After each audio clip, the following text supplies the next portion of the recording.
Welcome back to Fermat Friday. I've got a guest today from the account management side of things. This is our first guest from this team, but I'm sure it's not going to be our last because they are a wealth of information on different topics.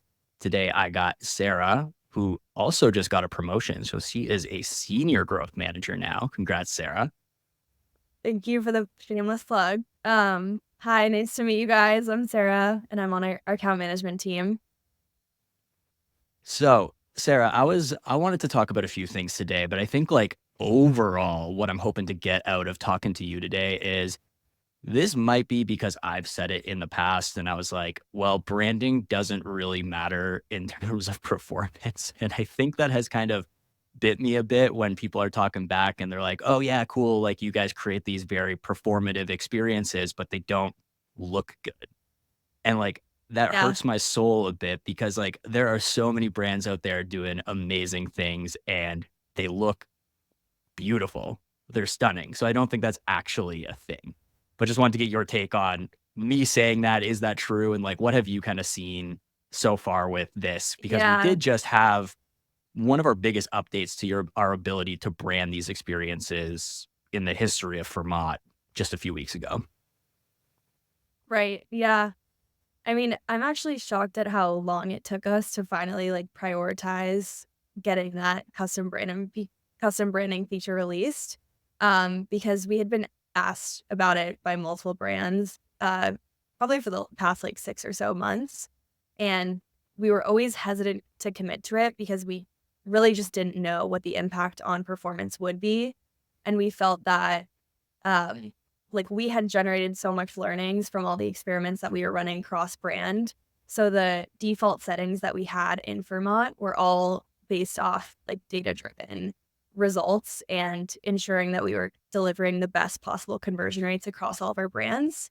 And we heard from other partners that obviously brand perception and brand identity is really important. And so we ended up getting to a place where one of our longstanding partners came to us and they were like, our creative team is not happy with you guys. Like, we need to quickly iterate and get our pages to look more on brand so that consumers have a coherent experience when they're engaging with our brand. And given that, they were a really valuable partner to us, we ended up just building it custom for them before we had even released this feature. And I think the really cool thing about that was that we actually got to learn what happened to conversion rate when we released custom branding. And yeah, exactly to your point, nothing changed. Performance stayed the exact same.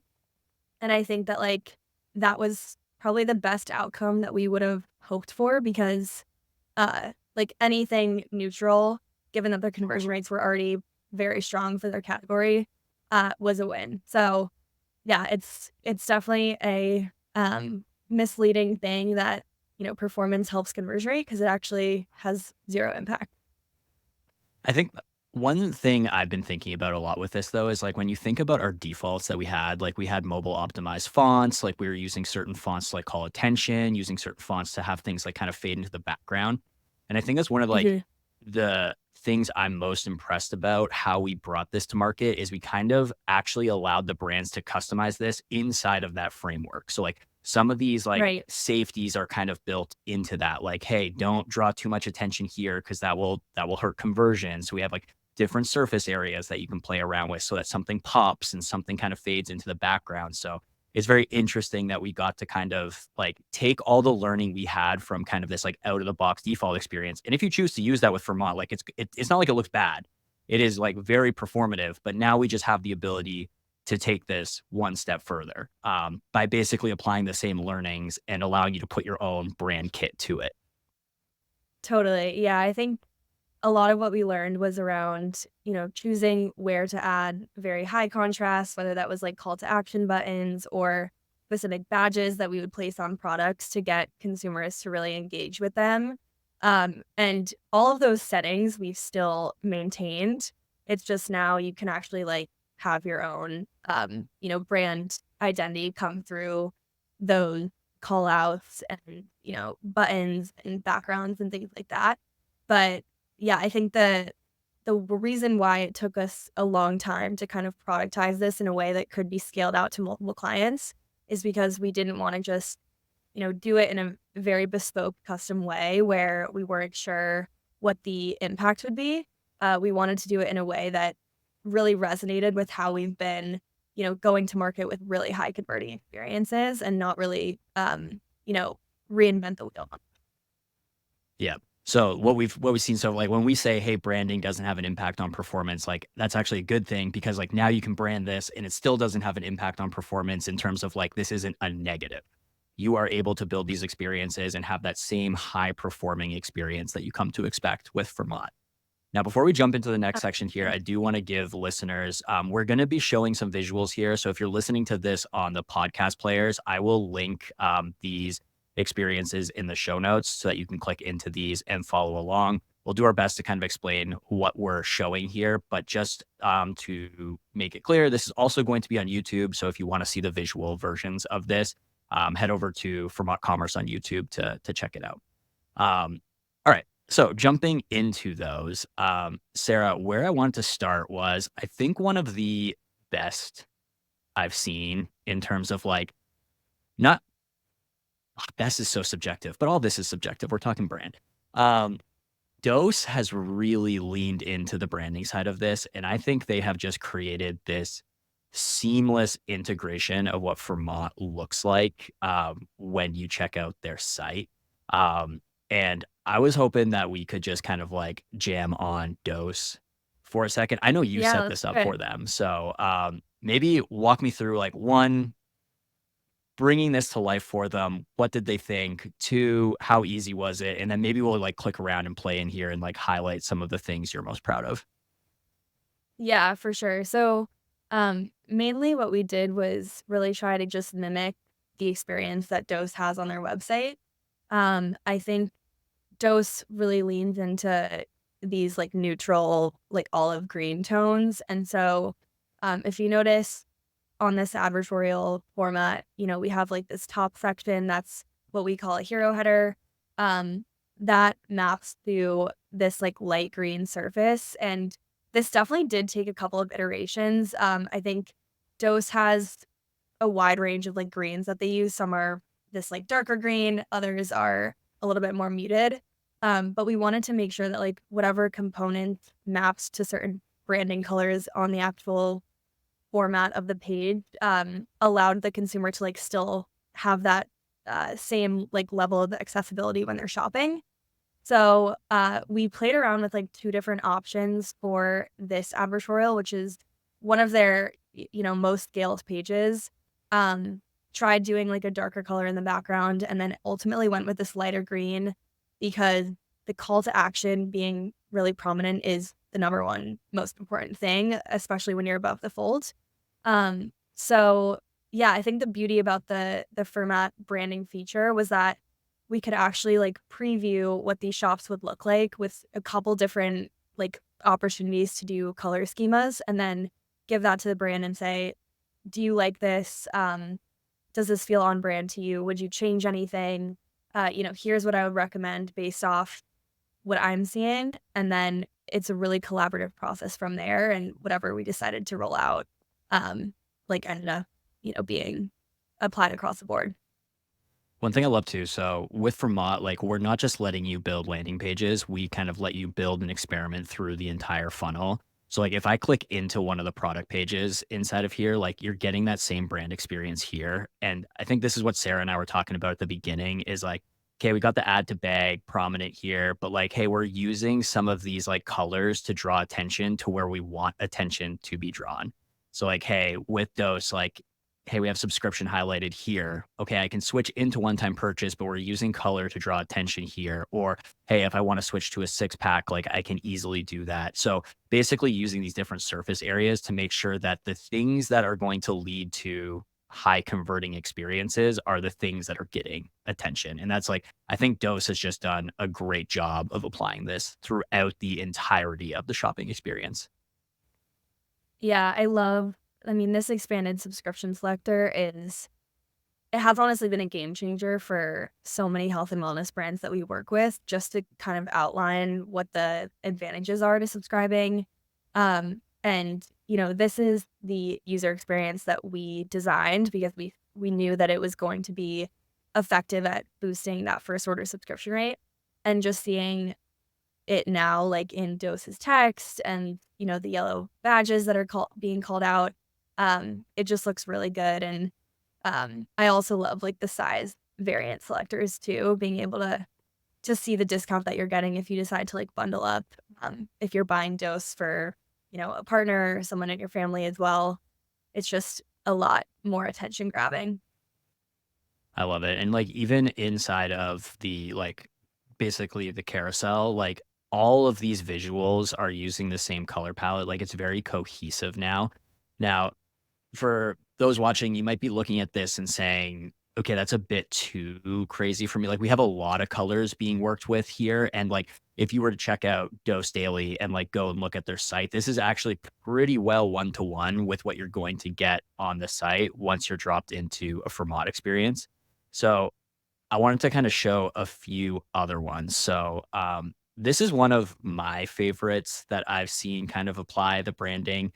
So we're now looking at Farmhouse Fresh. And the reason I love this setup is they have used their brand colors to basically make like quick pops and like, hey, this is definitely on brand. But I'm very much using inside of here a very kind of like, I've been calling it clean experience. Like I'm only really using brand colors for the purpose of drawing attention to something and kind of letting everything kind of like fade. So in this video example here, like, hey, we have the muted green, we have like the more vibrant green, like you were talking about, Sarah, to draw to specific things. But I think like one of the reasons I love this kind of like clean layout is Farmhouse has beautiful product photography with kind of like that pastel color palette. And I think that the pastels also pop. So in terms of like a merchandising play here, like again, the way you have your catalog set up kind of plays into like how easy is this for you to do. But I think that this like clean experience is just like stunning. Yeah, I think the really cool thing also on this point that you can do is we have noticed in general that these product images that are very like high contrast, have really fun colors in the background. They tend to drive a much higher like product engagement rate, which is just the amount of people that are actually clicking into the PDP. And I think the really cool thing about Vermont is that we don't necessarily have to replicate exactly what's set in your Shopify settings. Yes. You can upload custom images that are completely unique to Vermont. You can design really amazing infographics and put them in our product carousels. And I think we've really been encouraging a lot of brands to do that because we know that people are more drawn to images on the PDP. And so having something that is, really stand out, really high stand out and educational with the infographics and things like that, it tends to drive a much stronger like add to cart rate. So cool thing that you can do. That's a really good call out. With Vermont, like we're pulling images in from Shopify that you can use, but you are not bound to using those. So you can use custom imagery to represent that product. And again, like clicking into any of these, like we get into what Sarah was talking about, the PDP. I want to show a few more examples where we're going to focus a little bit more on the PDP rather than the lander. But again, like hey, these might not be the images that I want to show on my Shopify site because that might be for a particular audience. Maybe the people who are shopping my site are mostly returning customers and I don't need to have as much kind of like infographic style. But hey, if they're coming in through an ad, maybe I want all the icons. Maybe I want to have images that are comparing one thing to another, which might not be necessary or maybe even relevant on the main Shopify site. All right. I'm gonna switch to I know this is a new brand for you, I think, Sarah. I get these ads everywhere. I get them all over Instagram. Clearly Instagram thinks I need sharper knives. Um, but wanted to talk through this one because like They really lean like, as a brand, they really lean into orange as, like, that pop, and I think, like, it has really jumped off the page, in terms of what they've been able to create with Vermont. Again, because, like, that orange is a part of the packaging, it's just, like, seamlessly integrated into the product shots and the entire experience here. Um, would love to know what, like, your thoughts were setting this up, what their thoughts were kind of, like, get bringing this experience to life. Yeah, totally. I think at first we were kind of toying around with, like, how much we should lean into the orange. But I think at the end of the day, we kinda decided to go for it, and it ended up taking off. I mean, for a high AOV product like Tumblr, uh, having a really strong, like, in-session conversion rate, which is essentially, like, how many people are converting within the session of the ad click, is it's harder to do for higher AOV products. But I think with Tumblr, like, the combination of the, very standout oriented orange, and then also just, like, the continuity of really how this entire page is laid out. Even the font, I think, is a really interesting Yeah. play for them, and something really different, and I love that it kinda ties both into, like, all of the main headers as well as the product names. Um, I think, like, it was kind of the perfect combination, and especially with Tumblr where doing it on this video experience is really helpful because it is a product that people do need to see live. Like, not everyone is kind of aware how um, this, like, knife sharpener device really works, and so, what they were really able to do was, like, tie in the video, which paired really nicely with the branding, and get that, like, really cohesive experience, so, it's been working really well for them. As someone who has seen these ads 50 times, I'm still blown away on, like, how this actually sharpens the knife, but it clearly works. I do wanna click into the PDPs here, because like you said, like, when I click in here, again, this is just a testament to them with the visuals that they put together. Again, like, probably to target me, who's trying to understand how this works, is so many great infographic style shots. Yeah, graphics that they're pulling in here so that someone who's clicking through this ad experience and is trying to understand definitely can get all the information from these PDPs. And, like, a lot of times when you build a PDP on the Shopify site, it's not necessarily like, I mean, you can take a couple different approaches to a PDP, but, like, educating takes a lot of time, and I think they've just done it very gracefully through their PDPs. And I think that, like, a lot of the times on, brand PDPs, you really like, I've seen that brands lean a lot heavier into, like, more beautiful product shots, maybe, like, a few lifestyle shots, but for the most part, like, they really wanna make sure that the product is, like, at the forefront, versus on a platform like Amazon, everything is more infographic driven, I think because there's so many options on Amazon that you wanna make sure that you're able to communicate, like, why you differentiate. But I really do think that when people are, scrolling on Instagram or Facebook and they click on an ad, having that same level of, you know, information, feature callouts, benefits, key points, like, that is going to help conversion, and I think that that's the reason why we've kind of translated those learning into Vermont is because it really helps, like, capture that person while their intent is, like, extremely high. Yeah, the context of the click is really important, and, like, I mean, that's one of the main, like, theses here is that depending on where I'm coming in, I'm going to need a different experience to push me to the point of actually converting and making a purchase. So, like, as a good example is, like, if I'm seeing UGC style ads and then I'm dropped onto kind of like a regular product page, and that product page is just like lifestyle shots, the UGC, like the get ready with me type video is more like educational in nature. So then if I land on a page where it's just like lifestyle shots, like, I actually clicked into this ad because I wanted to see the look. I wanted to explore the look, and, like, having more educational, informational pieces to that than just kind of like, look how good you can look. Cause that's not necessarily the context in which I was dropped in here. 100%. Yeah, that's why I feel like the ad to like shopping experience continuity is so important because it ultimately should be the lander should be an extension of why somebody clicked on the ad. And if you're really able to tie those two experiences together, you're gonna drive the strongest performance. All right, I have one more example that I want to run through, and one of the reason, yeah, um, I love this whole experience, and one of the reasons I love this is actually from the product detail cards that we've actually added, like embedded into this experience. So, um, do you want to maybe give some background on them and like we're gonna hit on why this experience is so important to them, but maybe some background context, and for those who might be listening and not seeing, what are we looking at? Yeah, for sure. So, Caddis is an eyewear brand.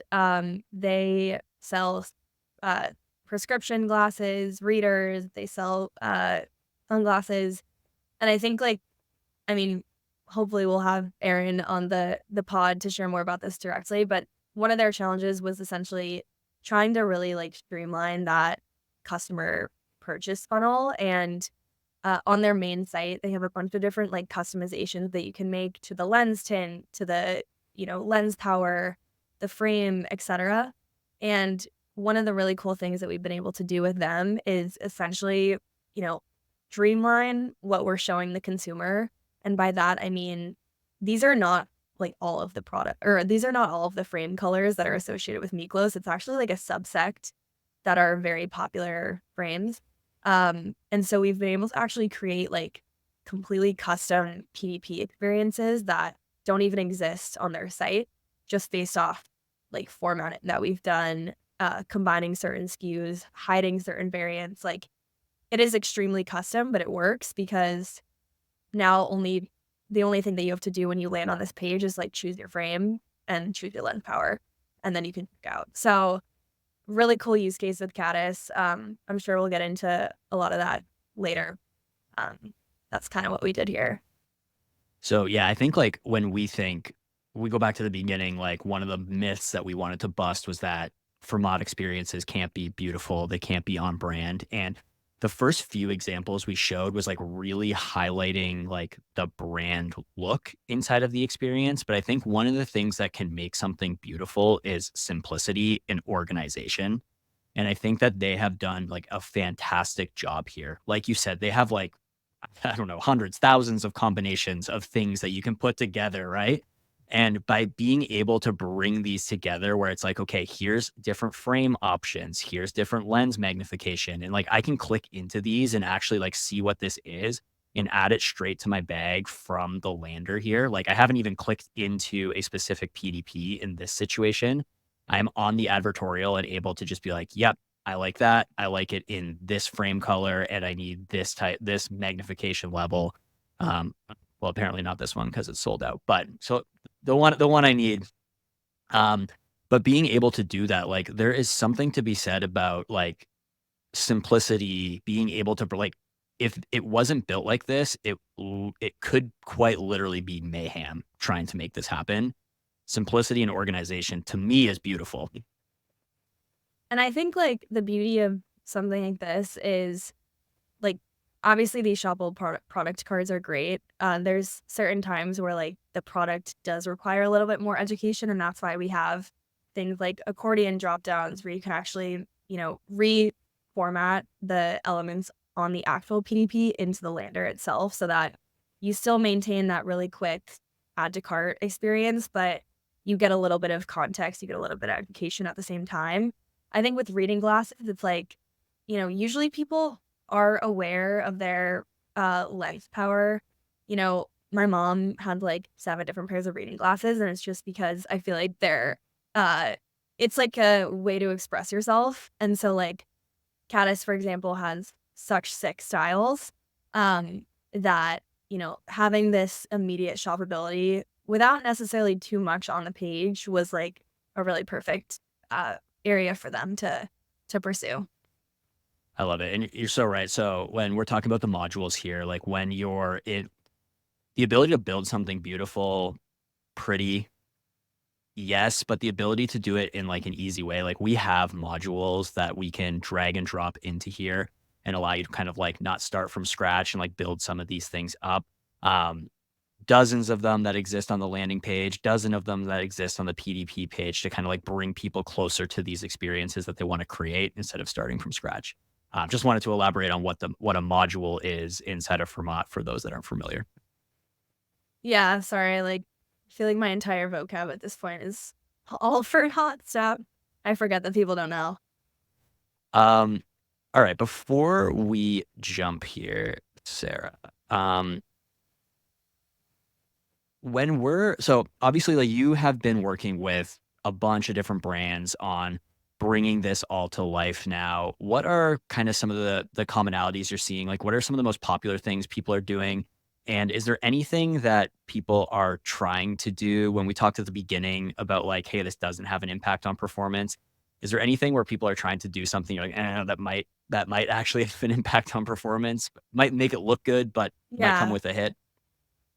totally. I think, you know, the beauty about Vermont's simplicity is that it's really takes a few small steps to like put a lantern together, but at the same time, there are definitely best practices for like how certain things should be oriented on page so that you still maintain a really high level of performance. Sorry, there's like fully a Congo band happening outside my window if you can hear that. Love living in New York. But yeah, so I think that like, the reason why Fermat is so collaborative with the brands when they're going through not only this, like, branding implementation process, but also just putting layers together in general is, like, we have seen what works, and we've seen what converts across similar brands in your category, so it's always going to be, like, a very hands-on experience because even though something could, look really good, it may not be the best at, like, capturing that consumer, and I think that the primary goal of, putting something that's designed in Vermont to life is being able to maximize the amount of people that are, converting within that session because that's ultimately going to have the strongest impact on your ad platform performance and metrics. So like, we will always be consultative in that manner and like kind of help guide you into certain decisions that, may not be like the first thing that you think of just given, like brand identity, brand voice, etc. But we know that it's going to work because we've seen it work in the past and we want you to have the best possible experience when working with us too. Love it. So I hope over the course of this, again, maybe I walked myself into the Vermont experience can't be beautiful because it's so performative. I've probably said this in the past, but hoping that Sarah and I have kind of busted that myth that these can't Design. look great. Myth debunked. That's the word. That's the word I'm looking for. Um, Sarah, before we let you go, anywhere people can kind of follow along with you? I know that you're having a crazy growth in Twitter followers right now. I think we're up from like 17 till We're up maybe like from 30 14. or 30 or so. But where can, if Yeah. people want to kind of interact with you, is there anywhere they can do that? Yeah, I'm working on stepping up my Twitter game. So I think my handle is like at Sarah Herm. Not even sure what the handle is, but I'll drop it to Alex after this so he can distribute it. But yeah, find me on Twitter, find me on LinkedIn. Also, if you just want to send me an email and like understand kind of how life is at Fermat and how we're working with brands, I'm always more than happy to chat with you personally and give you some context. My email is just sarah at vermontcommerce.com. So yeah, feel free to reach out whenever. We'll get her handle into the show notes. Let's get Sarah over 50 followers on the Bird app. Okay. Sarah, this was amazing. Thank you so much. You clearly put like a ton of Thank care and you. like detail into all of these brands you're working with, and like appreciate you. Of course. Thank you, Alex. This is awesome.